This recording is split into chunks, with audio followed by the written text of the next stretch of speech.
দেখুন এইভাবে bundle bundle টাকা উইতে খেয়েছে। আজকে কর্পোরেশনের অফিসাররা এসে যখন পরিষ্কার করতে বলেছে, তালা ভেঙে এই পার্টি অফিস, দেখুন দেখুন নেতৃত্বের পার্টি অফিস, তারা এখানে এইসব হোর্ডিং ব্যানার এবং এই বাক্স দুটি রেখেছিল। আজকে এখানে তালা ভেঙে এখানকার কর্মচারীরা, এখানকার সাফাই কর্মচারীরা, এখানকার অধ্যাপকদের অনুমতি নিয়ে এগুলো উদ্ধার করেছে। আপনারা দেখুন কি পরিমাণ টাকা, 100 টাকা 500 টাকার বান্ডিল উই পোকায় খেয়েছে। এই টাকার উৎস কি আমরা জানতে চাই। এই টাকা কারা দিনের পর দিন এই কলেজে যারা দুর্নীতি করেছে, এই কলেজে যারা দিনের পর দিন ধরে দুর্নীতি করেছে, এই কলেজে দিনের পর দিন যারা টিচিং স্টাফদের ঠকিয়েছে, প্রফেসরদের সঙ্গে গুন্ডামি করেছে, তাদের প্রত্যেকের টাকা এটা।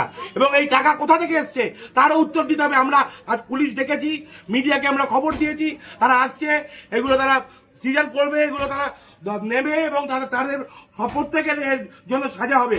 এবং